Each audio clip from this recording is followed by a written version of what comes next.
السلام علیکم ورحمۃ اللہ وبرکاتہ۔ الحمدللہ رب العالمین والعاقبۃ للمتقین نبینا محمد وعلی آلہ واصحابہ اجمعین اللہم صلی علی محمد وعلی آل محمد۔ محترم سامعین کرام، نماز کے احکام و مسائل کے سلسلہ میں آج جس چیز پر گفتگو کرنا ہے وہ ہے نمازوں کے ممنوع اوقات۔ رسول اللہ صلی اللہ علیہ وسلم نے ارشاد فرمایا، صبح کی نماز پڑھ، پھر سورج کے طلوع ہو کر بلند ہونے تک نماز سے رک جا، پھر نماز پڑھ، کیونکہ اس وقت کی نماز کی گواہی کرامن کاتبین دیں گے اور فرشتے حاضر ہوں گے۔ پھر جب دوپہر کے وقت نیزے کا سایہ اس کے سر پر آ جائے تو نماز سے رک جا، کیونکہ اس وقت جہنم کو بھڑکایا جاتا ہے۔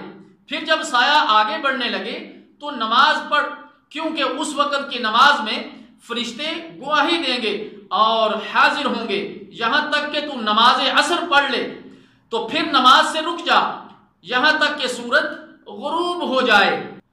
سیدنا عقبہ بن عامر رضی اللہ تعالی عنہ بیان کرتے ہیں کہ رسول اللہ صلی اللہ علیہ وسلم ہمیں 3 اوقات میں نماز پڑھنے اور مردوں کو دفن کرنے سے منع فرمایا کرتے تھے۔ نمبر 1، جب سورج طلوع ہو رہا ہو یہاں تک کہ مکمل طلوع ہو جائے۔ نمبر 2، جب دوپہر کے وقت سورج سیدھا سر پر کھڑا ہو جائے یہاں تک کہ زوال ہو جائے۔ نمبر 3، اور جب سورج غروب ہونے لگے یہاں تک کہ مکمل غروب ہو جائے۔ صحیح مسلم۔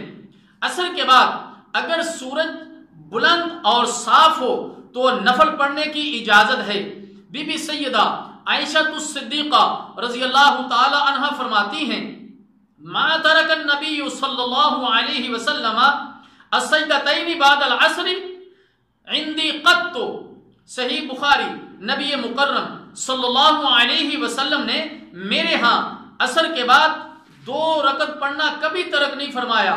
سیدنا علی المرتضیٰ رضی اللہ تعالی عنہ فرماتے ہیں، رسول اللہ صلی اللہ علیہ وسلم نے عصر کی نماز کے بعد نماز پڑھنے سے منع فرمایا ہے، سوائے اس کے کہ سورج سفید، صاف اور بلند ہو۔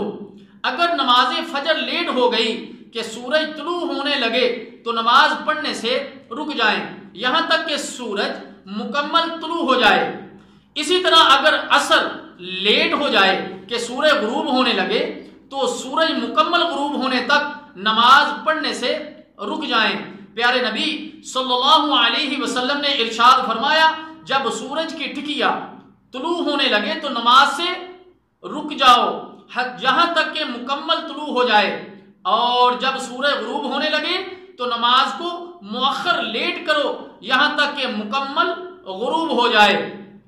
صحیح مسلم۔ حرم مکی میں کوئی وقت ممنوع نہیں۔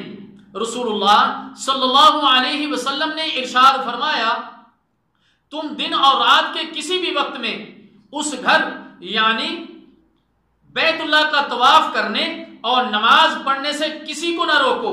اگر کسی نے جائز وقت میں نماز پڑھنا شروع کی پھر ممنوع وقت شروع ہو گیا تو وہ نماز مکمل کر لے۔ صحیح بخاری۔ ہم اللہ تعالیٰ جل شانہ سے دعا کرتے ہیں کہ اللہ تعالیٰ ہمیں ان مسائل کو سمجھنے کی اور عمل کرنے کی توفیق عطا فرمائے۔ والسلام علیکم ورحمۃ اللہ وبرکاتہ۔